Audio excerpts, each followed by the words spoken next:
मान लो कि अभी आपने क्या किया, 10 ग्राम एट कंसंट्रेशन। सोल्यूशन की कौन सा सोल्यूशन है? Hello guys, welcome to Horizon Academy. Myself Umesh Yadav. तो आगे हम स्टार्ट कर रहे हैं। तो देखो, मैंने आपको मोल कंसेप्ट के बेसिस पर क्वेश्चंस कराए थे। अब हम स्टार्ट करेंगे कंसंट्रेशन टर्म्स से। लेकिन कंसंट्रेशन टर्म्स करने से पहले आपको सॉल्यूशंस के बारे में एक थोड़ा सा मतलब बेसिक चीज़ें पता होनी चाहिए कि सॉल्यूशन क्या होता है और वो किस किस कंपोनेंट से बना होता है। जैसे कि सॉल्यूशन आपका सल्यूट एंड सॉल्वेंट से बना होता है, और इसमें सॉल्यूशन की जो कंसंट्रेशन होती है उसको हम परसेंटेज बाय वेट या परसेंटेज बाय वॉल्यूम में कैसे एक्सप्रेस करते हैं। तो ये सारी चीज़ें जो बेसिक बेसिक चीज़ें हैं, ये पहले हम पढ़ लेते हैं, फिर इसके बाद कंसंट्रेशन टर्म्स स्टार्ट करेंगे। तो सॉल्यूशन की जो कंसंट्रेशन टर्म्स होती हैं, मतलब सॉल्यूशन की जब कंसंट्रेशन को हम किसी टर्म में एक्सप्रेस करते हैं, जैसे कि मोलारिटी में एक्सप्रेस करते हैं, नॉर्मेलिटी में, मोलालिटी में, तो ये सब क्या होती है, इसकी कंसंट्रेशन टर्म्स होती हैं। समझ रहे हो? एक एक करके हम ये सारी चीज़ें पढ़ेंगे, लेकिन पहले अभी हम सॉल्यूशन के बारे में जानेंगे जानेंगे तो थोड़ा बहुत पहले उसके बारे में देख लेते हैं और फिर स्टार्ट करेंगे कंसंट्रेशन टर्म्स के बारे में। ठीक है, चलो स्टार्ट करते हैं। तो देखो सॉल्यूशन,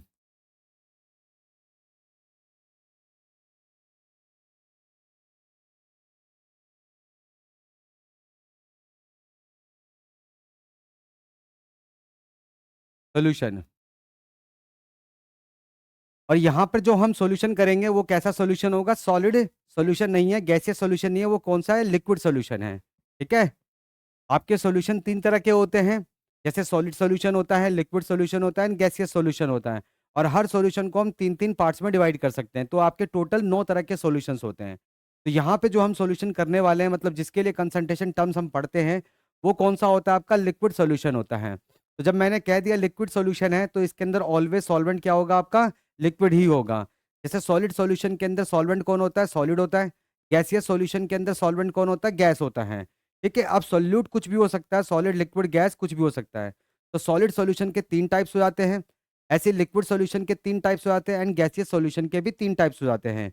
आप समझ रहे हो? तो आपके टोटल 9 तरह के सॉल्यूशंस होते हैं। लेकिन यहाँ पे हम कौन सा डिस्कस करने वाले हैं? लिक्विड सॉल्यूशंस के बारे में ही डिस्कस करेंगे। तो लिक्विड सॉल्यूशन, लिक्विड सॉल्यूशन, सबसे पहले तो हम सॉल्यूशन की डेफिनेशन देख लेते हैं। भाई सॉल्यूशन एक्चुअली में होता क्या है? तो मैंने आपको पहले भी बताया था, जब मैंने आपको मैटर की क्लासिफिकेशन करा रहा था। तो मैटर की 2 तरीके से क्लासिफिकेशन करते हैं। एक उसके फिजिकल प्रॉपर्टीज के बेसिस पर, जो कि फिजिकल क्लासिफिकेशन होता है, एंड दूसरा केमिकल कंपोजिशन के बेसिस पर, और वो केमिकल क्लासिफिकेशन है। तो केमिकल क्लासिफिकेशन में मैंने आपको बताया था कि मैटर को हम 2 पार्ट्स में स्प्लिट कर सकते हैं, 2 पार्ट्स में डिवाइड कर सकते हैं। एक प्योर होता है और एक इम्प्योर होता है। ठीक है, इम्प्योर मतलब मिक्सचर्स हैं। अब मिक्सचर 2 तरह के होते हैं, होमोजीनियस एंड हेटेरोजीनियस है। तो मैंने वहाँ पे आपको ये बताया था कि जो आपका होमोजीनियस मिक्सचर होता है, वही क्या होता है? आपका ट्रू सॉल्यूशन होता है। ठीक है? तो हमेशा याद रखना, होमोजीनियस मिक्सचर ही आपका ट्रू सॉल्यूशन होता है। हेटेरोजीनियस मिक्सचर कभी भी ट्रू सॉल्यूशन नहीं होता, वो कोलाइडल सॉल्यूशन या फिर सस्पेंशन होता है। तो जरा अब इसकी डेफिनेशन देख लेते हैं कि भाई सॉल्यूशन होता क्या है। तो a solution is defined as the is defined as a homogeneous mixture, homogeneous mixture of a single phase, of a single phase containing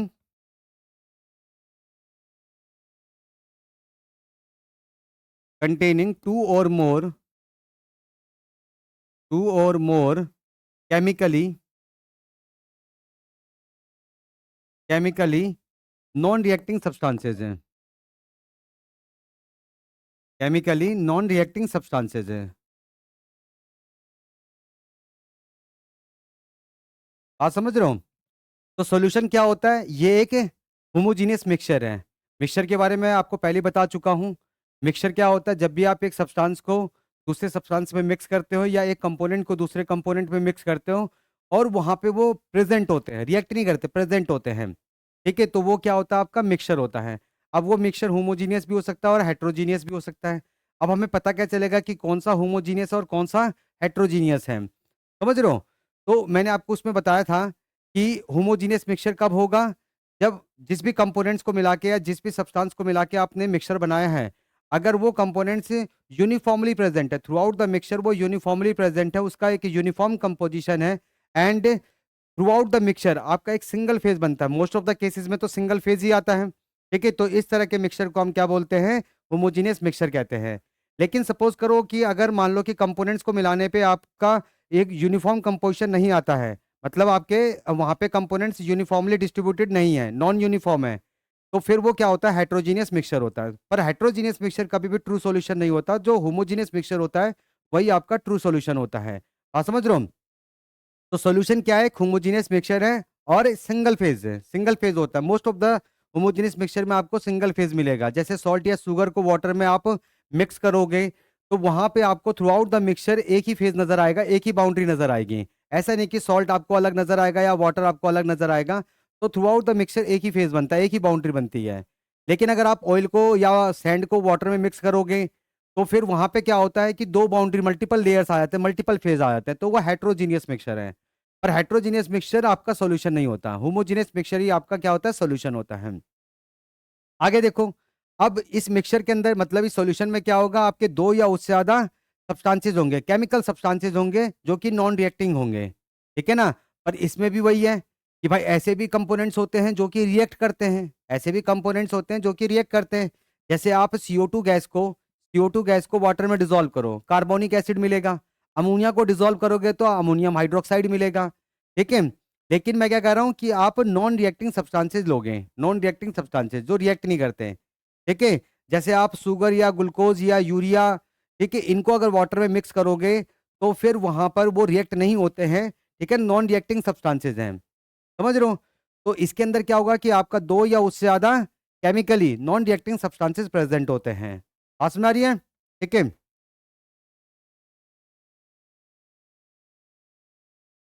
अब इधर देखो जरा। अब अगर सॉल्यूशन के अंदर दो कंपोनेंट्स हैं, टोटल कितने कंपोनेंट्स हैं? दो कंपोनेंट्स हैं। तो वहां पे दो कंपोनेंट्स मतलब एक सल्यूट हो गया और एक सॉल्वेंट हो गया, तो टोटल कितने हुए? दो कंपोनेंट्स हैं। तो जब भी सॉल्यूशन के अंदर दो कंपोनेंट्स होते हैं तो उसे हम क्या कहते हैं? Binary solution. तो बाइनरी सॉल्यूशन में आपके कितने कंपोनेंट्स होते हैं? दो कंपोनेंट्स होते हैं। बाइनरी सॉल्यूशन, बाइनरी सॉल्यूशन में आपके कितने कंपोनेंट्स होंगे? टोटल दो कंपोनेंट्स होंगे, दो कंपोनेंट्स हैं। अब इन दो कंपोनेंट्स में क्या होगा? एक सल्यूट होगा, एक सल्यूट और एक सॉल्वेंट। याद रखना सॉल्वेंट एक ही होता है, ठीक है। सॉल्वेंट एक ही होता है लेकिन सल्यूट आप एक से ज्यादा ऐड कर सकते हो, सल्यूट आप एक से ज्यादा ऐड कर सकते हो। जैसे हमारा नींबू पानी हो गया, आप वाटर में क्या करते हो? सॉल्ट भी ऐड करते हो, मिक्स करते हो, ठीक है ना, शुगर भी मिक्स करते हो और सिट्रिक एसिड भी होता है। बात समझ रहे हो? तो सल्यूट एक से ज्यादा भी हो सकता है, ठीक है, लेकिन सॉल्वेंट क्या होगा? आपका एक ही होगा। और एक और चीज है, क्योंकि हम लिक्विड सॉल्यूशन पढ़ रहे हैं तो यहाँ पे ऑलवेज सॉल्वेंट क्या होगा? हमारा लिक्विड ही होगा। सल्यूट आपका कुछ भी हो सकता है, सॉलिड हो सकता है, लिक्विड हो सकता है, गैस हो सकता है। तो हम गैस इन लिक्विड वाला सॉल्यूशन नहीं करते हैं, ठीक है, हम गैस इन लिक्विड वाला सॉल्यूशन नहीं करते हैं। उसके लिए तो सॉल्युबिलिटी पढ़ी जाती है, वहाँ पे हेनरीज लॉ आते हैं, वहाँ पे टेम्परेचर प्रेशर का इफेक्ट देखते हैं, ठीक है, तो वो एक अलग चीज है। तो आपको यहाँ पर सिर्फ दो ही तरह के सॉल्यूशंस मिलेंगे। कौन कौन से? एक तो सॉलिड इन लिक्विड टाइप के और एक लिक्विड इन लिक्विड टाइप के। आप समझ रहे हो? तो जब आपका बाइनरी सॉल्यूशन होगा तो उसमें टोटल दो कंपोनेंट्स होंगे, एक सल्यूट और एक सॉल्वेंट है। लेकिन सल्यूट एक सादा भी हो सकता है, सल्यूट एक सादा भी हो सकता है। तो अगर सपोज करो आपके टोटल तीन कंपोनेंट्स हैं तो फिर क्या हो जाएगा? वो टर्नरी सॉल्यूशन हो जाएगा। टर्नरी सॉल्यूशन, टर्नरी सॉल्यूशन के अंदर टोटल कितने कंपोनेंट्स होते हैं? तीन कंपोनेंट्स हैं, तीन कंपोनेंट्स हैं। अब इन तीन कंपोनेंट्स में आपके सॉरी, इन तीन कंपोनेंट्स में आपका एक सॉल्वेंट तो होगा ही होगा और बाकी के दो क्या है? आपके सल्यूट है। तो मैं वही कह रहा हूँ कि सल्यूट एक सादा हो सकता है। तो इसमें दो सल्यूट्स हो गए, दो सल्यूट्स हो गए और एक सॉल्वेंट हो गया, ठीक है। नेक्स्ट है आपका क्वाटनरी सॉल्यूशन। क्वाटनरी सॉल्यूशन, अब क्वाटनरी सॉल्यूशन के अंदर टोटल कितने कंपोनेंट्स होते हैं? चार कंपोनेंट्स होते हैं, चार कंपोनेंट्स है, ठीक है। तो इसमें क्या होगा? तीन सल्यूट्स होंगे, तीन सल्यूट्स और एक सॉल्वेंट तो है ही है, बात समझ में आ गई सबको? ठीक है। तो जनरली आपको कौन सा सॉल्यूशन मिलेगा? बाइनरी सॉल्यूशन मिलेगा जिसमें एक सल्यूट और एक सॉल्वेंट मिलेगा। ठीक है, और मैं फिर से कह देता हूं कि सल्यूट एक से ज्यादा हो सकता है, ऐसा भी सॉल्यूशन देगा जिसमें सल्यूट एक से ज्यादा होगा। ये बात याद रखना। ठीक है, इतनी बात समझ में आ गई है? चलो इसे नोट कर लो, फिर आगे करते हैं। कर लिया सबने? ठीक है। तो सॉल्यूशन जो है, सॉल्यूशन वो दो कंपोनेंट से मिलके बनता है। कौन कौन से कंपोनेंट्स होते हैं? एक सल्यूट होता है और एक सॉल्वेंट होता है। सल्यूट एंड सॉल्वेंट, इन दो कंपोनेंट से ये मिलके बनता है। जैसे मैं बाइनरी सॉल्यूशन की बात कर रहा हूं, तो एक सॉल्वेंट तो होगा ही होगा, और वो सॉल्वेंट कौन सा होता है? लिक्विड होता है। वो सॉल्वेंट कौन सा होता है? लिक्विड होता है। अब सल्यूट आपका सॉलिड भी हो सकता है, लिक्विड भी हो सकता है। मैंने बोला गैस भी होता है, पर हम गैस इन लिक्विड टाइप वाला सॉल्यूशन नहीं करते हैं, यहाँ पे नहीं कर रहे हम। ठीक है ना, उसके लिए तो सॉलिबिलिटी अलग से पड़ी जाती है, हेनरीज लॉ अलग से पढ़ते हैं हम उसके लिए। तो आपको दो ही तरह के सॉल्यूशन मिलेंगे, सॉलिड इन लिक्विड टाइप का या फिर लिक्विड इन लिक्विड टाइप का। अब वही वाली बात है, सॉलिड सॉल्यूशन नहीं आएगा यहाँ पर। ठीक है, मतलब सॉलिड वाला, सॉलिड जिसमें सॉल्वेंट होता है वो वाला नहीं आएगा। गैसीय सॉल्यूशन नहीं आएगा जिसमें गैस सॉल्वेंट होता है, वो भी नहीं आएगा। सिर्फ लिक्विड सॉल्यूशन होगा जिसमें लिक्विड सॉल्वेंट होता है। समझ गए? ठीक है।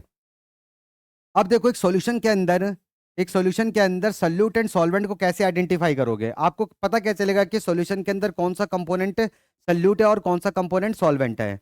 तो जरा आप सल्यूट एंड सॉल्वेंट के बारे में देख लेते हैं। सल्यूट एंड सॉल्वेंट, तो सल्यूट कौन होता है?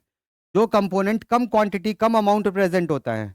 जो सल्यूट कम अमाउंट प्रेजेंट होता है वो क्या होता है हमारा? सॉरी, जो कंपोनेंट कम अमाउंट प्रेजेंट होता है वो क्या होता है हमारा? सल्यूट होता है। The component which is present in which is present in smaller amount which is present in smaller amount, जो कंपोनेंट स्मॉलर अमाउंट प्रेजेंट होगा वो क्या होता है हमारा? सल्यूट होता है। और सॉल्वेंट क्या होता है?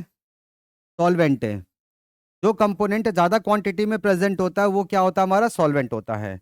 The component which is present in which is present in larger amount which is present in larger amount। ठीक है, तो जो कंपोनेंट स्मॉलर अमाउंट में प्रेजेंट होगा वो सल्यूट होगा, और जो कंपोनेंट लार्जर अमाउंट में प्रेजेंट होगा वो क्या होगा हमारा? सॉल्वेंट होगा। तो इस तरीके से आप सॉल्यूशन के अंदर कंपोनेंट्स को सल्यूट एंड सॉल्वेंट पे आइडेंटिफाई कर सकते हो। तुम्हारी बात है? अब जरा इसको समझते हैं। ठीक है, तो दो तरह के सॉल्यूशंस मैंने अभी बताए, या तो सॉलिड इन लिक्विड टाइप का होगा या लिक्विड इन लिक्विड टाइप का होगा। तो सबसे पहले सॉलिड इन लिक्विड टाइप का सॉल्यूशन देख लेते हैं। सॉलिड इन लिक्विड टाइप का तो हमारा कौन सा सॉल्यूशन है? Solid in liquid type, solid in liquid type solution. ठीक है, ये वाला हमारे पास सॉल्यूशन है सॉलिड इन लिक्विड टाइप का।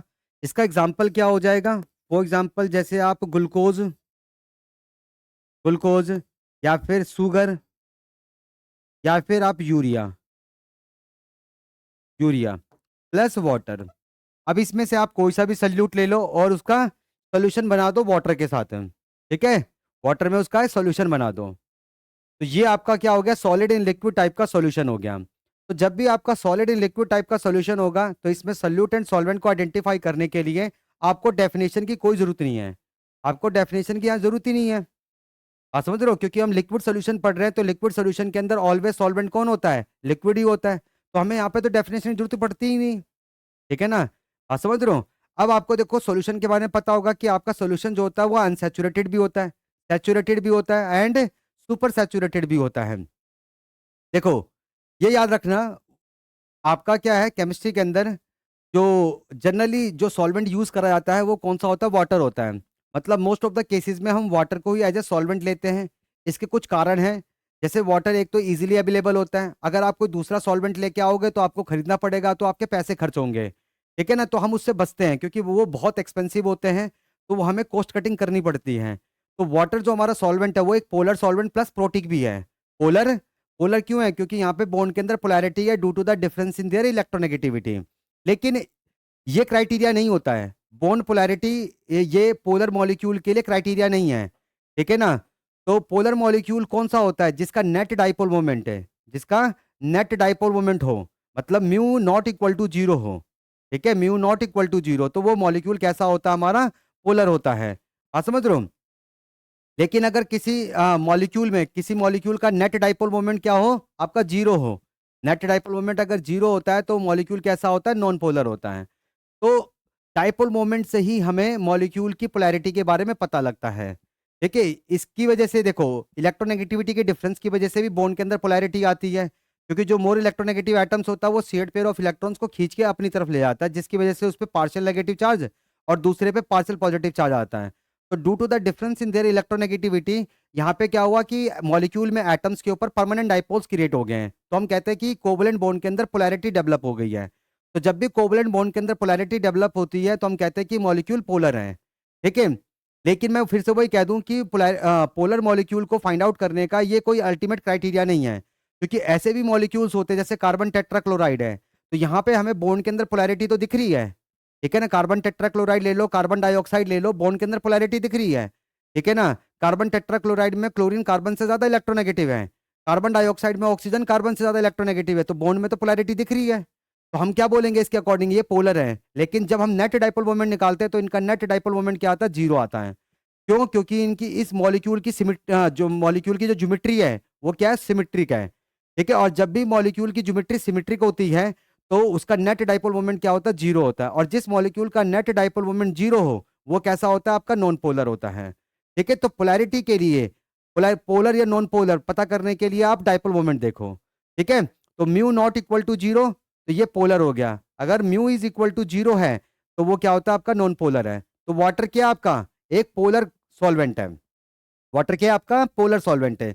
लेकिन ये प्रोटिक भी है। अगर आपको प्रोटॉन चाहिए तो आप वाटर का यूज कर सकते हो। प्रोटॉन मतलब एच पॉजिटिव होता है, प्रोटॉन मतलब एच पॉजिटिव है, ठीक है ना। अगर आप नॉर्मल हाइड्रोजन एटम को देखोगे तो उसमें एक इलेक्ट्रॉन एक प्रोटॉन होता है, ठीक है। लेकिन अगर आप उसे एच पॉजिटिव आयन में कन्वर्ट करोगे तो उसमें से एक इलेक्ट्रॉन निकल जाएगा, तो सिर्फ क्या बच जाएगा? एक प्रोटॉन बच जाएगा। तो प्रोटॉन मतलब एच पॉजिटिव आयन होता है। तो वाटर जो है वो एच पॉजिटिव आयन डोनेट भी करता है, ठीक है, एक्सेप्ट भी करता है, डोनेट भी करता है, ठीक है ना। तो एक प्रोटिक है। अगर आपको प्रोटॉन चाहिए किसी रिएक्शन में तो आप वाटर का यूज कर सकते हो। तो आप देखोगे जनरली हम अगर किसी कोई रिएक्शन कर रहे हैं और वहां पे सॉल्वेंट की जरूरत है तो हम जनरली क्या करते हैं? वाटर को ही सॉल्वेंट लेते हैं, ठीक है, वाटर को ही सॉल्वेंट रखते हैं। मोस्ट ऑफ द केसेस में आपको वाटर ही सॉल्वेंट मिलेगा। पर मैं वो कह रहा हूँ कि ऐसा नहीं है कि हम दूसरा सॉल्वेंट यूज नहीं करते हैं। जैसे हम बेंजीन भी यूज करते हैं, कार्बन टेट्राक्लोराइड भी यूज करते हैं, कार्बन डाइसल्फाइड भी यूज करते हैं, ईथर भी यूज करते हैं, ये भी हमारे सॉल्वेंट्स हैं। लेकिन water is the universal solvent है, क्योंकि वो इजीली अवेलेबल है, ठीक है। और ये हमें कोई पैसा भी इतना खर्च नहीं करना पड़ता। दूसरे में तो पैसे भी खर्च करने पड़ेंगे हमें, बात समझ रहे हो। और कुछ केमिकल्स ऐसे होते हैं जो कि बाहर से यहाँ पर इंपोर्ट होते हैं और वो बहुत एक्सपेंसिव होते हैं। जैसे KMnO4 है, K2Cr2O7 है, जो आप लैब में एक्सपेरिमेंट करते हो टाइट्रेशन वाले, भाई वो बाहर से इंपोर्ट होते हैं, ठीक है, यहाँ पे नहीं होते। वो वहां पे स्टैंडर्ड बनाया जाता है, यहाँ पे तो डाइल्यूट कर देते हैं, ठीक है, समझ गए। तो ये चीज है, सबको समझ आ गया। अब दूसरी चीज क्या है? ये याद रखना, ये बहुत जरूरी है। हर ये याद रखना, देखो, हर सॉल्वेंट की अपनी एक कैपेसिटी होती है, हर सॉल्वेंट की अपनी एक कैपेसिटी होती है, एक पावर होती है जिसकी हेल्प से वो किसी भी सब्सटेंस को तोड़ देता है, मतलब अपने में डिसॉल्व कर देता है। उस पावर को हम क्या कहते हैं? सॉल्वेंट का डाइलेक्ट्रिक कांस्टेंट कहते हैं। ये हर सॉल्वेंट का होता है, हर सॉल्वेंट के पास पावर है। लेकिन वाटर का जो डाइलेक्ट्रिक कांस्टेंट होता है वो सबसे ज्यादा होता है, 81 होता है।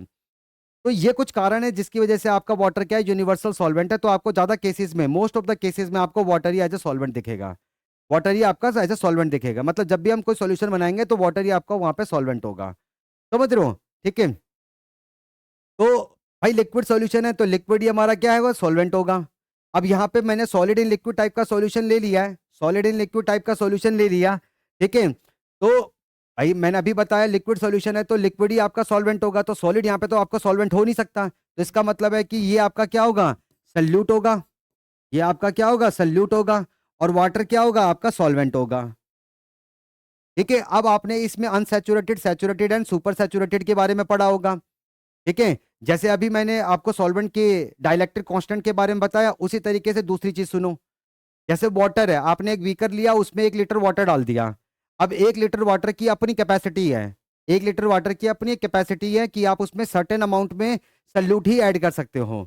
जैसे सपोज करो उसकी 1 लीटर वाटर की जो सॉल्युबिलिटी है वो मान लो कि आपका 15 ग्राम है, कि 15 ग्राम सल्यूट ही उसमें डिजोल्व कर सकता है। अगर आपने 15 ग्राम से ज्यादा सल्यूट उसमें ऐड कर दिया, डिजोल्व करा, तो फिर जितना भी एक्स्ट्रा अमाउंट होगा 15 ग्राम तो डिजोल्व कर जाएगा, क्योंकि 1 लीटर वाटर की कैपेसिटी उतनी ही है, 15 ग्राम ही डिजोल्व कर सकता है। 15 ग्राम से फालतू डिजोल्व नहीं कर सकता है। लेकिन अगर आपने 16 ग्राम कर दिया, तो जो आपका एक्स्ट्रा 1 ग्राम है वो डिजोल्व नहीं करेगा, वो जाके बॉटम पे कलेक्ट हो जाएगा, उसका प्रिसिपिटेट बन जाएगा। आप समझ रहे हो? तो यहाँ पे 15 ग्राम उसकी मैक्सिमम सॉल्युबिलिटी है, 1 लीटर वाटर की मैक्सिमम सॉल्युबिलिटी, कि वो 15 ग्राम ही डिजोल्व कर सकता है। ठीक है ना, बात समझ रहे हो? अब ये चीज इस पे, अब ये कैसे होता है, इसमें देखो हाइड्रेशन जो आपकी हाइड्रेशन सॉल्वेशन होता है वो कारण होता है। क्योंकि जैसे ही आप सल्यूट को वाटर में मिक्स करते हो तो वाटर के मॉलिक्यूल्स क्या करते हैं, उन सल्यूट के पार्टिकल्स को चारों तरफ से घेर लेते हैं, उनके सराउंडिंग में अरेंज हो जाते हैं।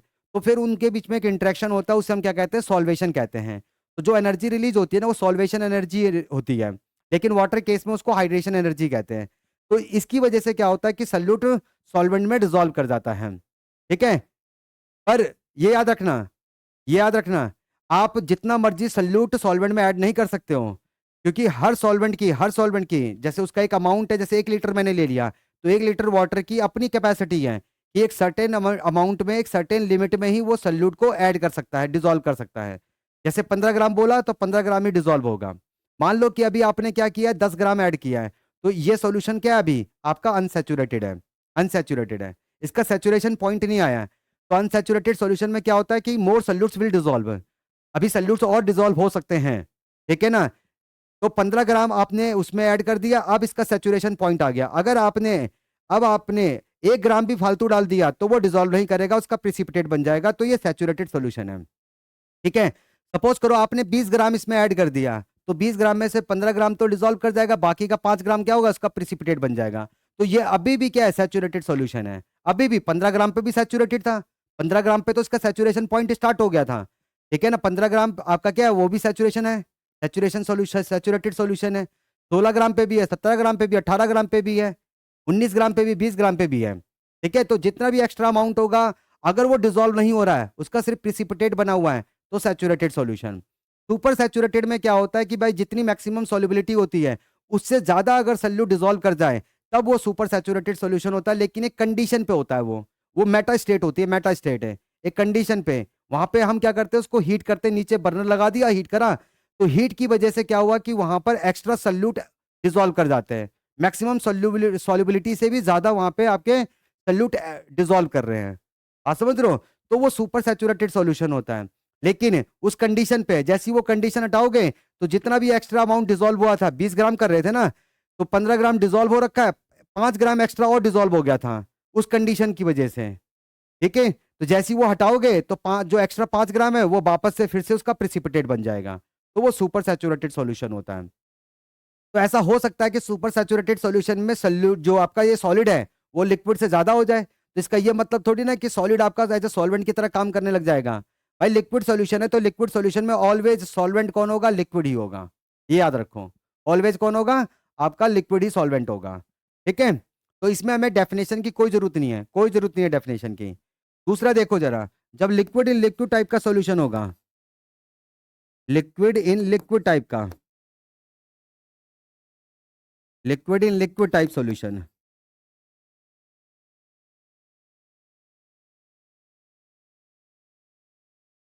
अब इसमें आपको सल्यूट एंड सॉल्वेंट को आइडेंटिफाई करने के लिए डेफिनेशन की जरूरत पड़ती है, इसमें जरूरत पड़ती है। जैसे एग्जांपल ले लेते हैं, for example ethanol plus water, ethanol plus water, ठीक है, मतलब अल्कोहल इन वाटर प्लस, या फिर दूसरा ले लेते हैं acetic acid, acetic acid plus water, और इसको हम क्या बोलते हैं, विनेगर बोलते हैं, विनेगर। यहाँ पे एक और होता है, आपने टिंचर ऑफ आयोडीन देख पढ़ा होगा, tincture of iodine solution of iodine होता है इन अल्कोहल में। यहाँ पे आयोडीन जो है एज ए सल्यूट की तरह काम करता है और आपका अल्कोहल एज ए सॉल्वेंट की तरह काम करता है। तो solution of iodine in alcohol क्या होता है, टिंचर ऑफ आयोडीन होता है, तो आप इसमें भी ले सकते हो। ठीक है, तो लिक्विड इन लिक्विड टाइप के सॉल्यूशन में मैंने ये ले लिया, ethanol plus water and acetic acid plus water, ये हो गया आपका। अब यहाँ पर क्योंकि दोनों कंपोनेंट्स कैसे हैं, लिक्विड है, अब कौन सा लिक्विड कंपोनेंट आपका सोल्यूट होगा और कौन सा सॉल्वेंट होगा। अब यहाँ पर आपको डेफिनेशन की जरूरत पड़ती है। अब जो कंपोनेंट कम क्वांटिटी में प्रेजेंट होगा, कम अमाउंट में प्रेजेंट होगा, वो सोल्यूट, और जो ज्यादा क्वांटिटी में प्रेजेंट होगा वो आपका क्या होगा, सॉल्वेंट होगा। ठीक है, तो मुझे इसका मतलब है कि अमाउंट देना पड़ेगा आपको। तो अमाउंट किसकी टर्म्स में दूंगा, नंबर ऑफ मोल्स की टर्म्स में दूंगा, वॉल्यूम की टर्म्स में नहीं। किसमें दूंगा, नंबर ऑफ मोल्स की टर्म्स में दूंगा। ठीक है ना। वैसे वॉल्यूम वॉल्यूम में भी ले सकते हो, अभी बताता हूं आपको, ठीक है, कैसे करना है। इतना समझ में आ गया, चलो नोट कर लो फटाफट।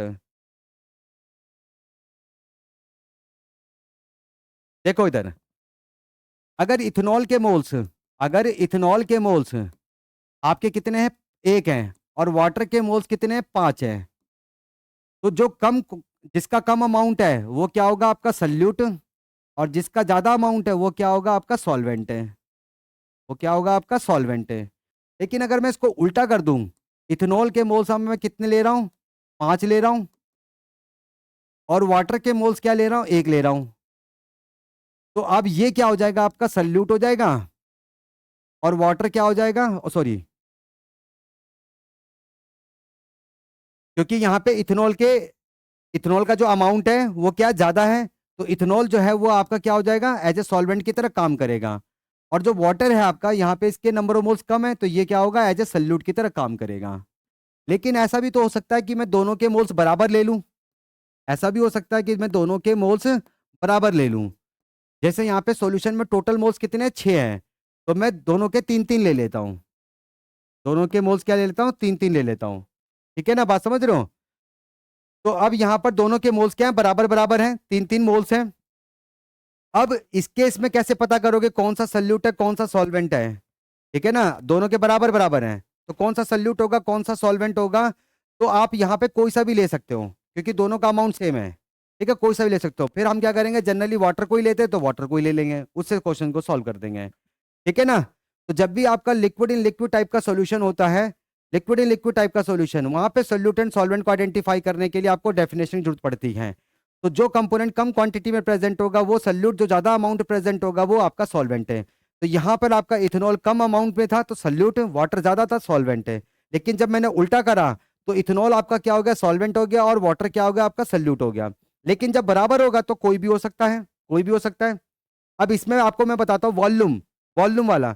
अगर सपोज करो मैं इथेनॉल और वाटर दोनों के 10-10 ml, मतलब इतना वॉल्यूम ले रहा हूँ, 10 ml इसका वॉल्यूम ले रहा हूँ, दोनों के वॉल्यूम क्या है, बराबर है। अब बताओ कि आप किसको सल्यूट और किसको सॉल्वेंट बोलोगे, किसको सॉल्यूट और किसको सॉल्वेंट बोलोगे। तो ये याद रखना कि ये सिर्फ नंबर ऑफ मोल्स के लिए था। अगर आप यहाँ पे वॉल्यूम ले लोगे, जैसे मैंने कि अभी बताया कि अगर मैं इनका वॉल्यूम कितना ले लूं, दोनों का बराबर बराबर ले लेता हूँ, 10 ml 10 ml ले लेता हूँ। और मैंने यहाँ पर अभी क्या बताया था इस केस में कि आप कोई सा भी सल्यूट कोई सा भी सॉल्वेंट ले सकते हो, और जनरली हम किसको ले लेंगे, वाटर को ले लेंगे। लेकिन अगर मैं वॉल्यूम दे दूं 10 ml 10 ml, अब बताओ इसमें क्या होगा, इसमें ऐसा नहीं बोल सकते आप, क्योंकि दोनों लिक्विड की डेंसिटी अलग है, दोनों लिक्विड की डेंसिटी अलग है। अब डेंसिटी अलग है तो मास अलग आएगा, और मास अलग आएगा तो फिर उसके नंबर ऑफ मोल्स अलग आएंगे। फिर वहां पे देख लेना कि किसके मोल्स कम है तो वो सल्यूट, जिसके ज्यादा होंगे वो सॉल्वेंट है। तो ये वॉल्यूम का ध्यान रखना कि अगर वॉल्यूम दे दे तब आपको पता करना हो तो भाई डेंसिटी भी देख लेना। ठीक है ना, डेंसिटी भी देख लेना। तो वॉल्यूम के केस में आप ऐसे नहीं बोल सकते हो, जैसे नंबर ऑफ मोल्स बराबर है तो कोई सा भी ले रहे हो, लेकिन वॉल्यूम अगर बराबर है, ठीक है ना, तो फिर किसी को भी नहीं ले सकते। फिर आप नंबर ऑफ मोल्स निकाल के देखो, जिसके ज्यादा आएंगे वो सॉल्वेंट, जिसके कम आएंगे वो सल्यूट। इस तरीके से करना है। आई होप सबको क्लियर हो गया ये चीजें। ठीक है, चलो आगे बढ़ते हैं। अब देखो इधर, जब भी आप सॉल्यूशन जो है वाटर में बनाओगे, जब भी आप सॉल्यूशन वाटर में बनाओगे, ए solution in water, A solution in water is called aqua solution, is called aqueous solution. बात समझ आ रही है। यानी कि जब भी आपका वाटर में कोई सॉल्यूशन होगा, मतलब वाटर एज ए सॉल्वेंट होगा, उसे हम क्या कहते हैं, एक्वा सॉल्यूशन कहते हैं। लेकिन अगर वाटर को छोड़ के कोई आपने दूसरा सॉल्वेंट ले लिया तो फिर वो कैसा होगा, नॉन एक्वा सॉल्यूशन होगा। और आपको जनरली वाटर ही आपको सॉल्वेंट मिलेगा, पर मैं ऐसा नहीं कह रहा, ठीक है ना, कि और कोई दूसरा सॉल्वेंट होता ही नहीं है। जैसे बेंजीन भी मिल सकता है, ईथर भी मिल सकता है, आपको कार्बन टेट्राक्लोराइड भी मिल सकता है, तो वो नॉन एक्वस होते हैं। वाटर अगर सॉल्वेंट है तो एक्वस है। तो अगर किसी क्वेश्चन में आपका एक्वस सॉल्यूशन लिखा आ रहा है तो वो आपको नहीं बता रहा है कि वो सॉल्वेंट कौन है वहां पर, तो ये खुद से अंडरस्टैंड है कि वहां पे सॉल्वेंट कौन है, आपका वाटर ही सॉल्वेंट है। समझ रहे हो? आगे लिख लो, and those solutions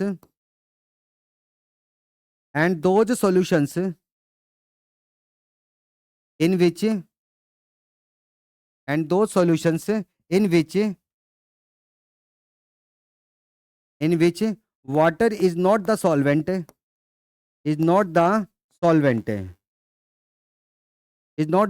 is called non aqueous solution.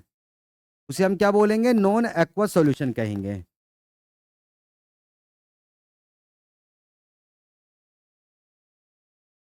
बात समझ आ गई है? तो यहां पर आपको कौन कौन से सॉल्वेंट मिल सकते हैं? फॉर एग्जांपल जैसे कि बेंजीन मिल सकता है आपको, बेंजीन, कार्बन टेट्राक्लोराइड। देखो बेंजीन जो है वो नॉन पोलर सॉल्वेंट है, ठीक है ना। कार्बन टेट्राक्लोराइड अभी मैंने बताया था ये भी नॉन पोलर होता है, ठीक है ना। बॉन्ड के अंदर पोलैरिटी है लेकिन नेट डाइपोल मोमेंट क्या है इसका? जीरो। और जिसका नेट डाइपोल मोमेंट जीरो होता है वो कैसा होता है? आपका नॉन पोलर। इसका भी नेट डाइपोल मोमेंट जीरो है, ठीक है। तो ये क्या आपका नॉन पोलर है, ठीक है। ऐसे ही आपका कौन सा होता है? ईथर। ईथर आपका पोलर है। ईथर क्या आपका? पोलर, लेकिन प्रोटिक नहीं है। ईथर आपका पोलर एंड एप्रोटिक है, ठीक है। भाई ऑक्सीजन के पास हाइड्रोजन ही नहीं है तो प्रोटॉन कैसे निकालोगे? जो हाइड्रोजन ऑक्सीजन से जुड़ा होता है वही रिप्लेसेबल होता है, उसी को आप प्रोटॉन की फॉर्म में निकाल सकते हो। समझ रहे हो? तो ईथर क्या है? पोलर एंड एप्रोटिक है। वाटर आपका पोलर एंड प्रोटिक था, ठीक है। तो बेंजीन, कार्बन टेट्राक्लोराइड, ईथर हो गया। मतलब वाटर को छोड़ के जनरली हम यही सॉल्वेंट लेते हैं, बेंजीन, कार्बन टेट्राक्लोराइड, ईथर है। कोई दिक्कत किसी को इसमें? ठीक है, और भी ले सकते हो, मैं एटसेट्रा लगा देता हूँ। अल्कोहल ले लो, जो मर्जी ले लो। अल्कोहल लोगे तो वो पोलर सॉल्वेंट है और प्रोटिक भी है, पोलर एंड प्रोटिक दोनों है, ठीक है। किसी को कोई दिक्कत इसमें? चलो नोट करो फटाफट, आगे बढ़ते हैं फिर।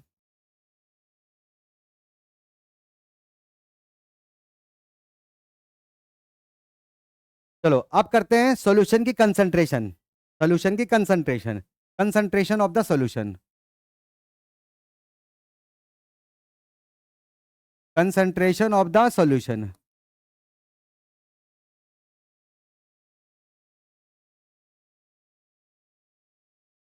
अब देखो कंसंट्रेशन ऑफ द सॉल्यूशन से मतलब क्या होता है? The concentration of the solution, the concentration of a solution, of a solution is defined as the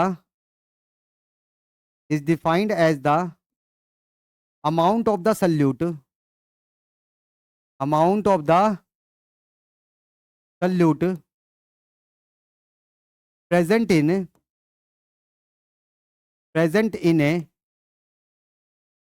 given amount, present in a given amount। मास में भी ले सकते हो या वो वॉल्यूम में भी ले सकते हो, ठीक है ना। गिवन अमाउंट, मास या volume of the solution, of the solution. समझ रहे हो? तो सॉल्यूशन की कंसंट्रेशन का मतलब क्या होता है? तो देखो सॉल्यूशन कंसंट्रेशन का मतलब क्या है? एक given amount of the solution. अब सॉल्यूशन का जो अमाउंट है वो मास में भी ले सकते हो एंड वॉल्यूम में भी ले सकते हो, ठीक है।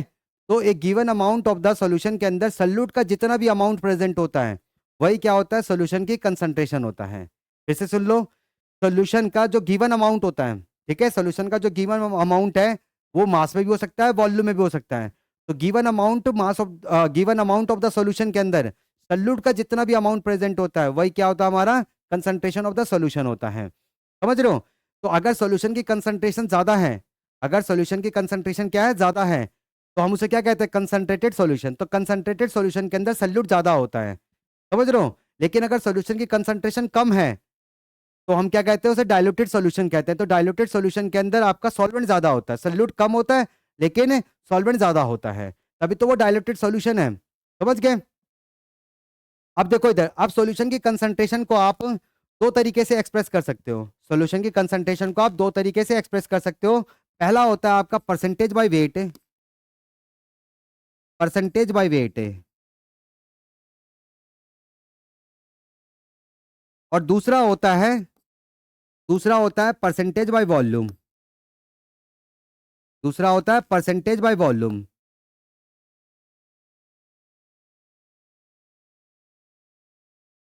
ठीक है ना? दूसरा क्या है? Percentage by volume. तो आप सॉल्यूशन की कंसंट्रेशन को इन दो चीजों में आप एक्सप्रेस कर सकते हो, परसेंटेज बाय वेट में एंड परसेंटेज बाय वॉल्यूम में। तो इनमें हम एक्सप्रेस कर सकते हैं। तो इन दोनों का एक एक करके मतलब समझते हैं। तो हमारे पास दो तरह के सॉल्यूशंस हैं, एक सॉलिड इन लिक्विड टाइप का है और एक लिक्विड इन लिक्विड टाइप का है। तो दोनों में देखेंगे कि इन दोनों का मतलब क्या होता है। ठीक है, और इसके फॉर्मूले को ड्राइव करेंगे। नोट कर लो फटाफट।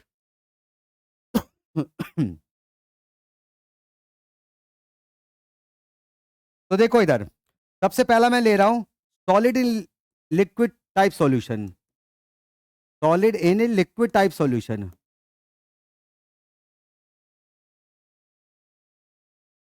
Solid in liquid type solution, पहला मेरा ये सॉल्यूशन है। मैंने बताया था ना, यहाँ पे दो ही तरह के सॉल्यूशंस मिलेंगे, या तो सॉलिड इन लिक्विड टाइप का होगा या तो फिर लिक्विड इन लिक्विड टाइप का होगा। गैस इन लिक्विड टाइप का नहीं मिलेगा। ठीक है, तो सबसे पहला है इसके अंदर परसेंटेज बाय वेट है। पहला क्या है? परसेंटेज बाय वेट है। परसेंटेज बाय वेट है। अब यहाँ पे परसेंटेज बाय वेट का मतलब क्या होता है? The weight of the solute, the weight of the solute, the weight of the salute in grams, in grams, present in, present in 100 gram, 100 gram mass of the solution, mass of the solution. ठीक है, तो percentage by weight का यहां पर मतलब क्या होता है? देखो, अगर आपका सॉलिड इन लिक्विड टाइप का सॉल्यूशन हो या लिक्विड इन लिक्विड टाइप का सॉल्यूशन हो, दोनों तरह के सॉल्यूशंस के अंदर परसेंटेज वेट का एक ही मतलब होता है, wait of the solute in grams. और वो प्रेजेंट होता है किसमें? 100 gram mass of the solution के अंदर प्रेजेंट होता है। तो इसको मैं ऐसे लिख सकता हूं, इसको मैं ऐसे लिख सकता हूं, क्योंकि दोनों का मास है। तो मास by mass, mass by mass percentage of a solution, mass by mass percentage of a solution, of a solution मतलब डब्ल्यू बाय डब्ल्यू, क्योंकि दोनों का मास यूज हो रहा है, दोनों का वेट यूज हो रहा है। आप 100 gram mass of the solution में चेक कर रहे हो कि सल्यूट का कितना वेट है। ठीक है, तो ये क्या होता है? आपका परसेंटेज बाय वेट होता है। तुम्हारी बात है? ठीक है, जैसे देखो, सपोज करो, सपोज कर लेते हैं कि आपका 50 ग्राम ऑफ सोडियम कार्बोनेट है। 50 gram of sodium carbonate is present in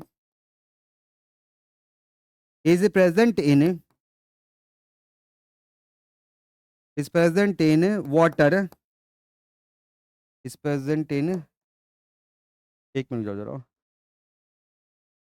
is present in, कितना लूँ बताओ?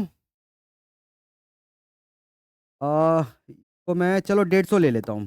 ठीक है, is present in 150 gram mass of the solution, mass of the solution. समझ रहे हो? तो 150 ग्राम मास ऑफ द सॉल्यूशन के अंदर आपका सल्यूट जो है वो 50 ग्राम है। अब आपको इसकी कंसंट्रेशन को परसेंटेज बाय वेट में एक्सप्रेस करना है। आपको इसकी कंसंट्रेशन को परसेंटेज वेट में एक्सप्रेस करना है। तो परसेंटेज वेट में एक्सप्रेस करने के लिए आपको क्या करना पड़ेगा? चेक करना पड़ेगा कि 100 gram mass of the solution के अंदर सल्यूट का कितना वेट प्रेजेंट है। वही क्या होगा? उसका परसेंटेज बाय वेट होगा। मतलब वहां पे हमने सॉल्यूशन की कंसंट्रेशन को परसेंटेज वेट में एक्सप्रेस कर दिया। समझ गए हो? ठीक है, तो 50 ग्राम सल्यूट प्रेजेंट है इसके अंदर, 150 ग्राम मास ऑफ द सॉल्यूशन के अंदर है। ठीक है, तो 150 ग्राम मास ऑफ द सॉल्यूशन में सल्यूट कितना प्रेजेंट है? 50 ग्राम प्रेजेंट है। तो 1 ग्राम मास ऑफ द सॉल्यूशन में निकाल लो तो कितना आ जाएगा? 50 अपॉन में 150, 50 अपॉन में कितना आ गया? 150 आ गया। आपको परसेंटेज वेट में निकालने के लिए किस में चेक करना पड़ेगा? 100 ग्राम में चेक करना पड़ेगा। तो 100 ग्राम में निकालने के लिए क्या करोगे? मल्टीप्लाई कर दोगे। तो 50 अपॉन में 150 इंटू 100, तो एक जीरो से एक जीरो काट दो और ये कट जाएगा 3, और ये हो जाएगा 33.3 ग्राम, मतलब आपका परसेंटेज वेट क्या आ गया, 33.3% है। ये आपका परसेंटेज वेट में एक्सप्रेस हो गया, मतलब यहां पर हमने सॉल्यूशन की कंसंट्रेशन को परसेंटेज वेट में एक्सप्रेस कर दिया। समझ में आ गई बात है? ठीक है। ऐसी अगर किसी क्वेश्चन के अंदर ये लाइन लिखा हुआ है 20% ऑफ सोडियम कार्बोनेट है, 20% of sodium carbonate is present in water, is present in water by weight लिखा हुआ है। बात समझ रहे हो? किसी क्वेश्चन के अंदर ये लाइन लिखी हुई है कि सोडियम कार्बोनेट का 20% प्रेजेंट है वाटर में बाय वेट है, या एक्वा सॉल्यूशन में प्रेजेंट है। ठीक है, एक्वा सॉल्यूशन भी लिखेगा तब भी आपका वाटर ही सॉल्वेंट होगा। तो ये परसेंटेज बाय वेट है। अब जिसको इस लाइन का मतलब पता होगा वही क्वेश्चन को सॉल्व कर पाएगा। तो इस लाइन का मतलब क्या है कि सोडियम कार्बोनेट का 20 ग्राम प्रेजेंट है इन 100 gram mass of the solution के अंदर। तो आपको मास ऑफ द सॉल्यूशन कितना मिल गया, मास ऑफ द सॉल्यूशन है, मास ऑफ द सॉल्यूशन क्या मिल गया आपको, 100 ग्राम। ठीक है, और मास of the solute, mass of the salute वो क्या मिल गया आपको, 20 ग्राम। ठीक है। अब अगर आपको सॉल्वेंट का मास निकालना है और उसकी जरूरत है क्वेश्चन के अंदर, जैसे मोलालिटी में सॉल्वेंट का मास हम भाई निकालना पड़ता है तभी मोलालिटी निकलती है। ठीक है ना, तो यहां से आप सॉल्वेंट का मास निकाल सकते हो, क्योंकि सॉल्यूशन का mass, mass of the solution is equal to mass of the solute plus में मास ऑफ द सॉल्वेंट होता है। तो सॉल्यूशन का मास मालूम है मैं 100 ग्राम, और सॉल्यूट का भी मालूम है कितना, 20 ग्राम। तो सॉल्वेंट का मास क्या हो जाएगा, mass of the solution minus में मास ऑफ द सॉल्यूट, मतलब 100 में से 20 माइनस करोगे तो कितना आएगा, 80 ग्राम आ जाएगा। तो सॉल्वेंट का मास 80 ग्राम है। अब आगे क्वेश्चन में जो कहता है, ठीक है ना, निकाल लेना। जैसे मोलालिटी निकालने को बोलेगा तो निकल जाएगा, लेकिन उसके लिए नंबर ऑफ मोल्स भी पता होना चाहिए, क्योंकि मोलालिटी क्या होता है, number of moles of the solute upon में mass of the solvent in kg में रखा जाता है। ठीक है, तो जिसको इस लाइन का मतलब पता होगा वही आगे फिर क्वेश्चन को सॉल्व कर पाएगा। तो परसेंटेज वेट का हम जरा फॉर्मूला बना लेते हैं। परसेंटेज वेट का फॉर्मूला क्या हो जाएगा, परसेंटेज बाय वेट का फॉर्मूला क्या होगा यहाँ पे, परसेंटेज वेट का फॉर्मूला क्या हो जाएगा, अब जरा इसको ध्यान से देखो। 50/150 लिखा हुआ था, 50/150 मतलब सल्यूट का mass divided by mass of the solution in 200। तो परसेंटेज बाय वेट का फॉर्मूला क्या हो जाएगा, परसेंटेज बाय वेट का फॉर्मूला क्या हो जाएगा, wait of the salute, wait of the solute upon में मास ऑफ द सॉल्यूशन। चलो इसको यहाँ पे वो कर देते हैं, मास ही लिख देते हैं, mass of the solute upon में mass of the solution. Percentage है तो 100 से मल्टीप्लाई कर दोगे। समझ रहे हो, कोई दिक्कत किसी को इसमें? तो ये हो गया आपका। ठीक है ना, तो सॉलिड इन लिक्विड टाइप के सॉल्यूशन के अंदर परसेंटेज वेट का यही मतलब होता है। और मैंने आपको बता दिया कि सॉलिड इन लिक्विड टाइप का सॉल्यूशन हो या लिक्विड इन लिक्विड टाइप का सॉल्यूशन हो, दोनों में एक ही मतलब होता है, दोनों में एक ही मतलब होता है, वेट बाय वेट है। मतलब wait of the solute present है इन 100 gram mass of the solution के अंदर। तो परसेंटेज वेट में अगर आपको कंसंट्रेशन को एक्सप्रेस करना हो तो mass of the solute upon में mass of the solution into 100 है। और ये आया कहाँ से, यहाँ पे देख लो जरा, सॉल्यूट का मास लिखा, डिवाइड करो सॉल्यूशन के मास से इनटू 100। ठीक है, ये आ गया।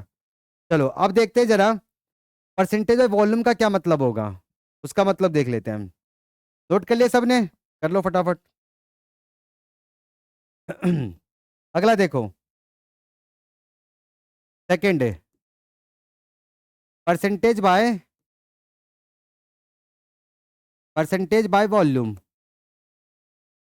परसेंटेज बाय वॉल्यूम का मतलब क्या होगा, the weight of the salute, क्योंकि यहाँ पे सल्यूट कौन है, सॉलिड है, और सॉलिड के लिए हम कभी भी वॉल्यूम यूज नहीं करते हैं। ठीक है ना, यहाँ पे सल्यूट सॉलिड है और उसके लिए हम कभी वॉल्यूम यूज नहीं करते। अगर परसेंटेज ऑफ वॉल्यूम भी दे रखा है तब भी आप उसका वेट ही लोगे, वेट ही लोगे। ठीक है ना, the weight of the salute,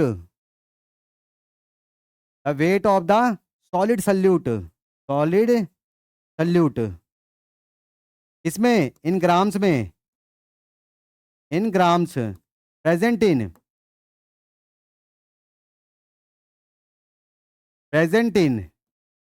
100 ml, present in 100 ml या फिर 100 सेंटीमीटर क्यूब। क्योंकि 1 ml 1 सेंटीमीटर क्यूब के बराबर होता है, तो 100 ml is equal to 100 centimetre cube. Volume of the solution, volume of the solution.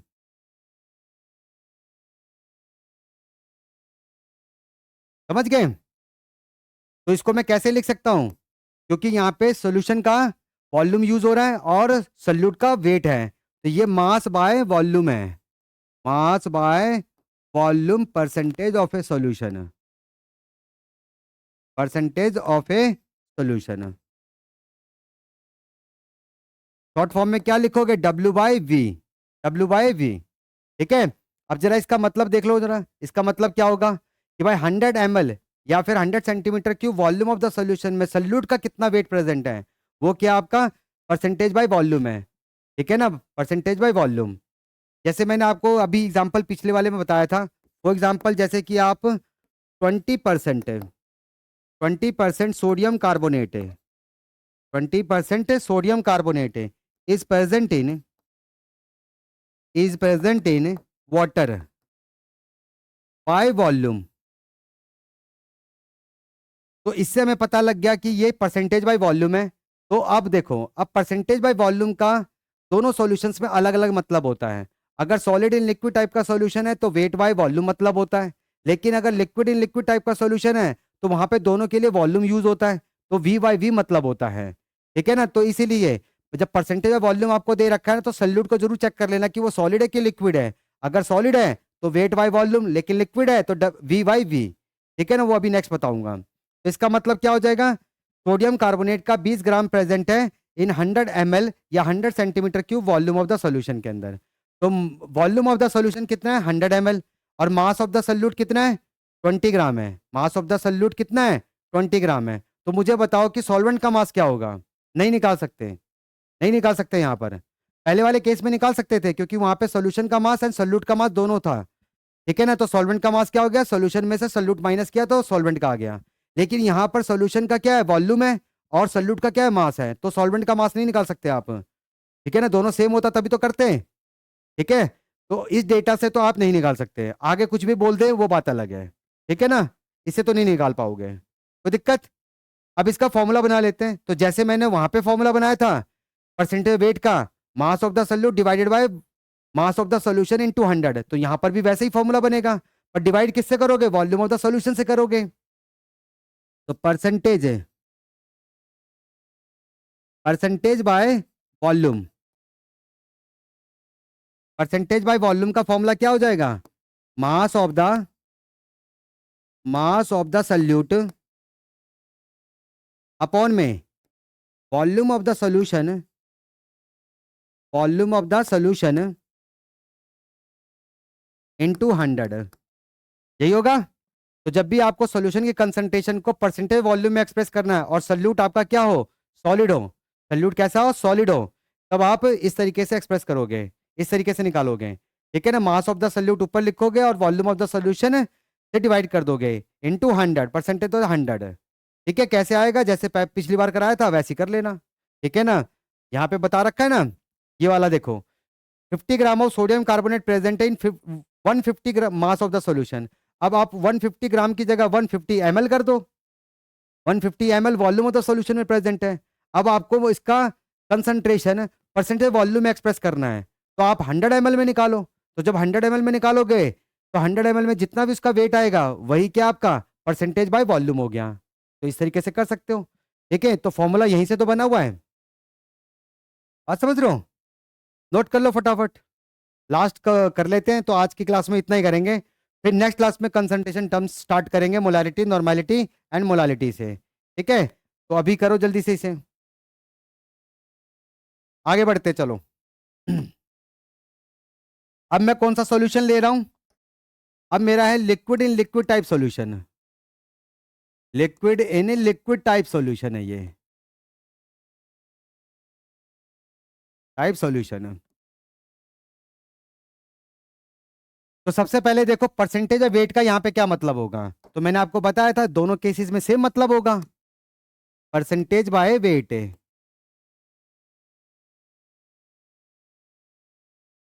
Percentage by weight है। क्या मतलब होगा? वही मतलब जो पहले था, the weight of the solute, the weight of the solute. और यहाँ पे सल्यूट कैसा है? लिक्विड है, the weight of the liquid solute, liquid solute in grams, in grams, present in, present in 100 gram mass of the solution, 100 gram mass of the solution. ठीक है, same चीज है। 100 gram mass of the solution में salute का कितना wait present है? तो जो आपने पहले पढ़ा था वही है, दोनों जगह वेट यूज हो रहा है, तो इसको आप ऐसे तो लिख सकते हो, mass by mass percentage of a solution है, mass by mass percentage of a solution, percentage of a solution. Short form में क्या लिखोगे? W by W. फॉर्मूला क्या होगा? परसेंटेज बाय वेट का फॉर्मूला क्या होगा यहाँ पे निकालने का? सेम होगा, mass of the solute, mass of the solute upon में मास ऑफ द सॉल्यूशन है, mass of the solution into 100। समझ रहे हो? तो सेम होगा, कोई फर्क ही नहीं है। तो मैं वही कह रहा हूं कि अगर आपको क्वेश्चन में परसेंटेज ऑफ वेट दे रखा है तो फिर दोनों केसेस में, दोनों दोनों तरह के सॉल्यूशंस में एक ही मतलब होता है, डब्ल्यू बाई डब्ल्यू। तो आपको सल्यूट को चेक करने की जरूरत नहीं है कि वो सॉलिड है कि लिक्विड है। ठीक है, दोनों केसेस में सेम मतलब होता है उसका। लेकिन यहाँ पे परसेंटेज वॉल्यूम का अलग मतलब होता है, वहां पे डब्ल्यू बाई वी था, लेकिन यहाँ वी बाई वी होता है। नोट करो, फिर आगे लास्ट करते हैं। चलो अगला देख लेते हैं, सेकंड है, सेकंड है percentage by volume, percentage by volume. अब यहाँ पे जो आपका सल्यूट है वो लिक्विड है, और लिक्विड के लिए वॉल्यूम यूज करते हैं।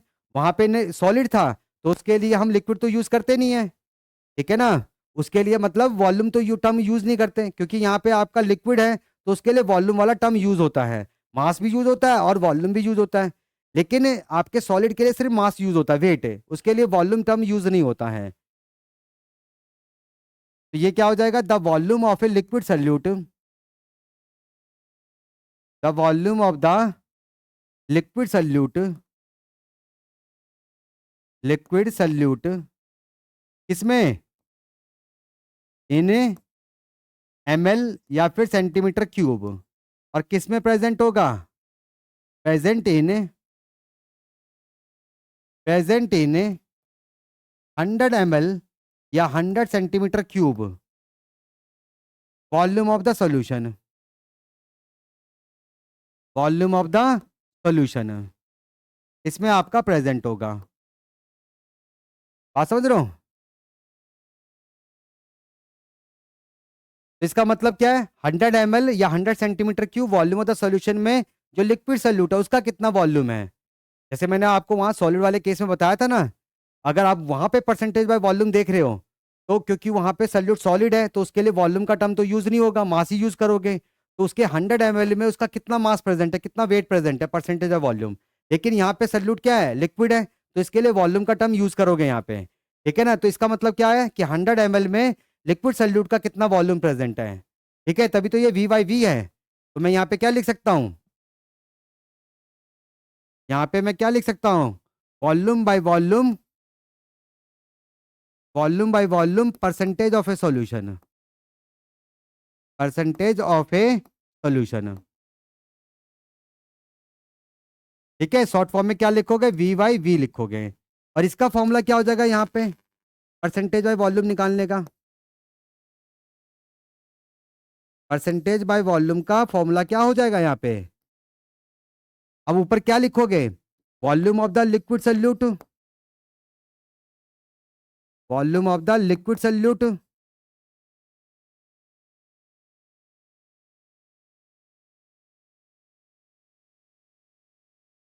डिवाइड किससे करोगे? सॉल्यूशन के वॉल्यूम से, volume of the solution. Volume of the solution है, ठीक है।